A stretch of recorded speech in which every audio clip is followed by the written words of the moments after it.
Hello, everyone. Nice to meet all of you. Today, I have the privilege to talk with Dr. Mariam Godet from France. Hello, Dr. Mariam Godet. How are you doing today? Hello, everyone. I'm doing fine, thank you. I would like to inform all of our friends that this interview it is going to be conducted in French language. Bonjour, madame. J'ai le plaisir de discuter aujourd'hui avec vous. Pourriez-vous vous présenter et puis partager avec nous quelques informations sur votre parcours professionnel et en tant que formateur et même en tant que praticien dans le domaine de la médecine vétérinaire. Oui, bonjour. Donc, je suis vétérinaire de formation. J'ai fait l'école vétérinaire de Lyon en France. Ensuite, j'étais praticienne vétérinaire en clinique pour les petits et les gros animaux pendant une dizaine d'années. J'ai été à La Réunion, dans l'est de la France, et puis finalement, je me suis installée dans une clinique dans le sud de la France. Et puis la santé m'intéressait plus que la maladie, et donc je me suis rapidement orientée vers tous les déterminants de la santé, et les médecines complémentaires m'ont intéressée dans ce cadre, tout comme l'alimentation. Et donc, j'ai fait des formations complémentaires en ostéopathie pour les animaux et puis pour les gens ensuite, et puis en alimentation santé. Ensuite, oui. Oui, oui, c'est très intéressant. Votre parcours est assez divers. Vous avez fait des activités différentes et je trouve que c'est très intéressant. Hum, Pourquoi vous avez choisi la médecine vétérinaire? Pourquoi vous n'avez pas fait autre chose en tant qu'étude, par exemple? C'est une anecdote en fait, hein, toute simple. Quand j'étais au collège, ma chienne est morte d'une occlusion intestinale, et elle n'a malheureusement pas pu être sauvée. Et donc, de là, je me suis dit, mince, j'aimerais pouvoir soigner les animaux. Et je me suis orientée vers la médecine vétérinaire. Mais finalement, quand on fait vétérinaire, on pense qu'il faut aimer les animaux en priorité, et on découvre qu'en fait, il faut aimer les gens en premier, parce que c'est un rapport humain d'abord avec le propriétaire, et on est dans un trio entre le propriétaire, son animal et nous, et c'est une relation qui est très intéressante. Oui, absolument. Et puis, vous avez récemment traduit les leçons One Health ou Une seule santé, les leçons faites par Madame Deborah Thompson. Vous les avez traduites en français, ces leçons. Et puis, ensuite, vous avez enseigné les notions à votre fille. Quelle était l'impression de votre fille ou les autres enfants ou adultes qui ont entendu cette notion? Quelle était leur réaction? Alors, j'avais transmis effectivement les coordonnées des leçons à l'école de ma fille, qui est une école bilingue anglaise. Donc, elle a pu avoir une animation dans la classe en anglais. Et la classe était ravie. Elle a retenu beaucoup de notions, en fait. Et elle est déjà très engagée dans l'environnement. C'est une école cherche à avoir l'écolabel, donc il faisait déjà pas mal de choses. Et là, ça a permis de réintégrer un petit peu l'aspect faune sauvage qui manquait un peu dans leur approche de l'environnement. D'accord. Et comment vous avez découvert les activités de l'organisation des États-Unis prénommée One Health Lessons, en effet? C'est par LinkedIn que j'avais rencontré Deborah Thompson, et donc que j'avais consulté son site de leçons. Et puis quand elle a, au moment de la crise du Covid, de la Covid en mars, où elle a lancé l'appel pour traduire ses leçons, j'étais à la maison, donc ça, ça m'a intéressé de pouvoir collaborer et puis rencontrer du coup des universitaires du monde entier en fait, hein, qui ont participé à cette traduction. C'est vrai, c'est totalement vrai. Je viens de traduire les leçons en macédonien et puis c'est pour la toute première fois dans ma vie que j'ai compris vraiment la signification du terme mutation. Car je trouve que quand j'étais lycéenne ou même quand j'étais en cinquième ou sixième, je trouvais que les livres de biologie étaient, que le contenu était très technique. Et je pense que ces livres ont été écrits par des doctorants ou des professeurs à l'université. Et donc, le langage était très difficile pour nous, les lycéens. Donc, j'avais vraiment, j'ai eu des difficultés à comprendre la signification de ce terme-là. Et alors, à travers ces leçons, je viens finalement comprendre comment les virus se transmettent généralement, et puis comment une mutation change de forme. Donc, c'est vrai que ce sont des leçons très intéressantes à suivre. Récemment, vous avez fait une recherche, en fait, concernant la notion One Health ou la formation One Health en France. Pourriez-vous partager quelques informations portant sur votre recherche? Oui, bien sûr, oui. Cette année, j'ai participé à un diplôme d'établissement One Health de l'École nationale des services vétérinaires en France. Et dans ce cadre-là, bah, je me suis interrogée sur l'offre de formation One Health en France. C'est vrai que c'est un concept qui est arrivé sur la scène internationale et qui a d'abord touché les pays anglo-saxons avant d'arriver en France. Et on est donc en pleine installation hein, finalement de l'offre de formation. Ça fait une vingtaine d'années qu'elle a débuté, mais au même temps que le concept.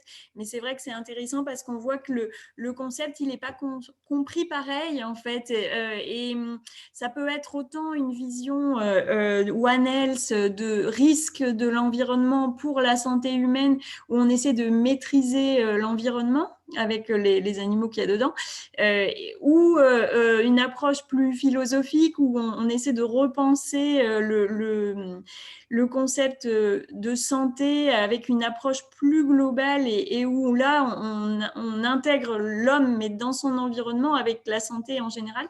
Donc, c'est intéressant de voir comment on s'approprie le concept et puis comment on le retraduit du coup en formation, parce que finalement, la formation, elle a été portée majoritairement par les vétérinaires, mais les facultés de médecine s'y ouvrent maintenant. Et on voit que les thèmes abordés ne sont pas tout à fait les mêmes. Donc, c'était très intéressant de creuser cette question-là. Absolument. Je dois avouer que je n'ai jamais entendu auparavant la notion de One Health ou une seule santé ou une santé unique. Comment est-ce qu'on peut la traduire en français? Mais c'est un petit peu comme ça. Alors, je viens d'entendre concernant la théorie de One Health il y a quelques semaines, quand j'ai commencé ma collaboration avec cette organisation. Et alors, je dois avouer que c'est quelque chose que nous, on l'a appris d'une manière séparée. Par exemple, j'ai eu la matière écologie quand j'étais en CM2 peut-être. Et alors là, on avait appris concernant l'importance de l'environnement et le monde des animaux. Mais euh, la biologie et la santé humaine, c'était quelque chose qu'on avait appris à part. On n'avait jamais parlé de l'importance de tous ces trois notions ensemble. Par exemple, la santé humaine, la santé animale et la santé de l'environnement.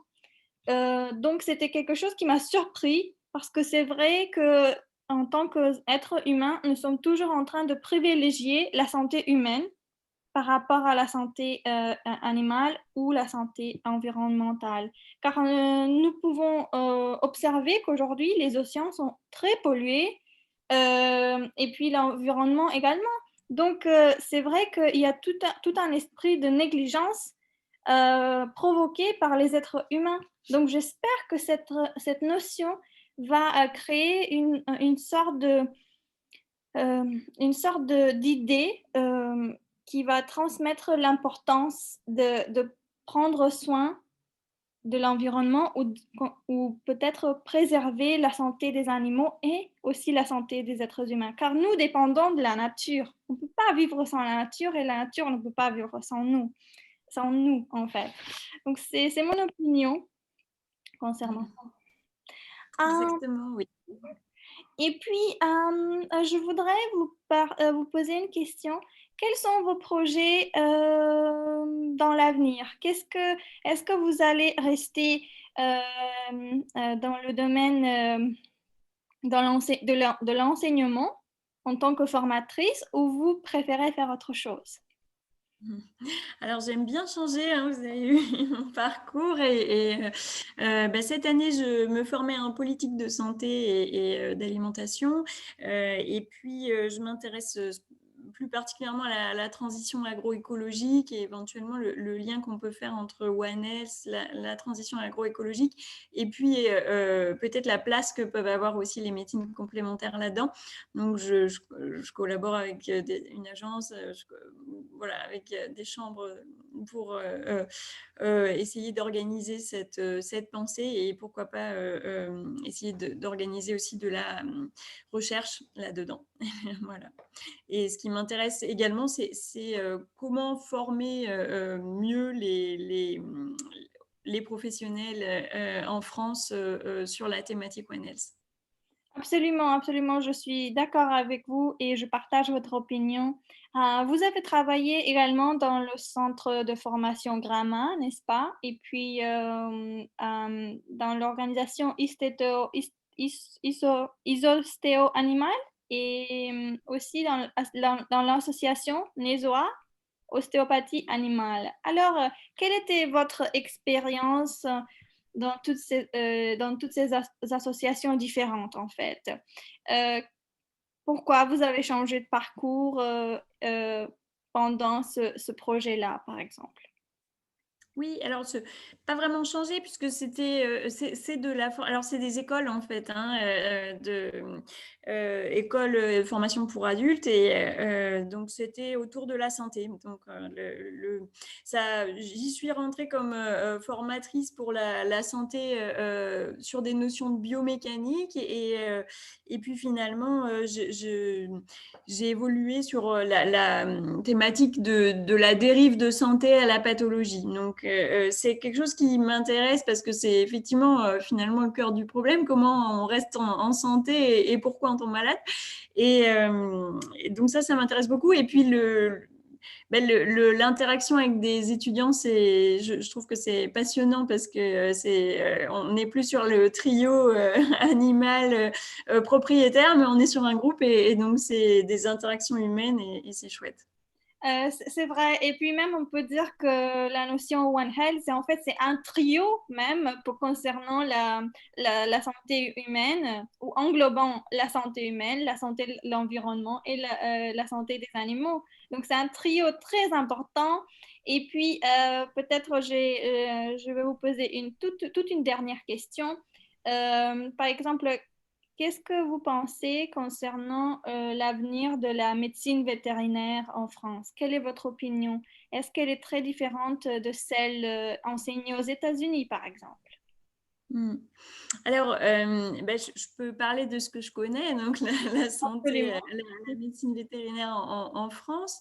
Je pense qu'on est vraiment en pleine mutation. On avait beaucoup de petites structures, hein. Les vétérinaires, ils sont libéraux en majorité. Puis, on a eu finalement l'arrivée de plus grandes chaînes. Et donc, on est vraiment en réorganisation. Et même au niveau de la formation vétérinaire, les écoles, cette année, les écoles vétérinaires ont recruté après le bac sur une petite partie et pas que après la prépa extrêmement sélective.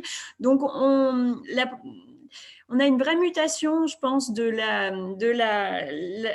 la profession vétérinaire en ce moment. Et puis, parce on est quand même en crise, on a du mal à trouver des vétérinaires qui veulent s'installer dans les zones rurales. C'est vrai que pour aller en exploitation, ben, c'est plus difficile hein, de trouver des personnes qui veulent aller travailler à la campagne. Et à la fois, on a un développement d'une médecine de pointe avec tout ce qu'on fait en humaine, on le fait en vétérinaire, et à la fois le besoin d'un maillage territorial de présence hein, pour être là pour l'agriculture. Donc, c'est un grand écart, en fait, hein, dans la profession vétérinaire. Puis les vétérinaires, c'est aussi la sécurité alimentaire avec les services vétérinaires. Donc et puis les laboratoires aussi. Donc il y a énormément ça recouvre et ça regroupe énormément de personnes. Et je pense qu'on s'adapte au changement et les tendances globales nous touchent comme partout. Oui, c'est vrai que c'est très intéressant de voir le parcours de l'enseignement, mais même celui des étudiants, parce que c'est vrai qu'en France, la prépa est très importante, faire une prépa, c'est très important. Par exemple, en Turquie, faire une prépa, c'est important, mais c'est pour apprendre une langue. Par exemple, vous faites une année d'anglais ou de français ou par exemple, moi, j'ai fait une prépa de langue turque pendant une année. Et en France, c'est tout à fait le contraire. Si vous voulez intégrer l'université de droit ou l'université de médecine, ben, il faut faire une prépa en médecine ou une prépa en droit. Donc, c'est un petit peu différent, mais c'est comme ça. Et puis, c'est très intéressant de voir comment les systèmes éducatifs changent d'un pays à un autre. Mais c'est vrai que quand même, il y a des similitudes qui peuvent se complémenter parfois. Et on peut faire des études à distance et même on peut faire des études en tant qu'étudiant régulier dans une autre université à l'étranger, ce qui est aussi très, très bénéfique. Mm.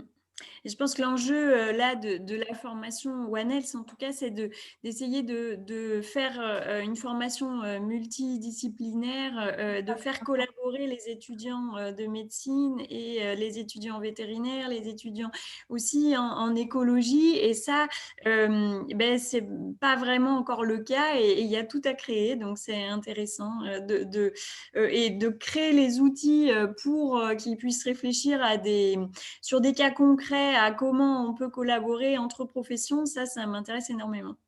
En tout cas, je vous souhaite une bonne continuation concernant vos projets et puis toute une réussite dans tout ce que vous allez faire.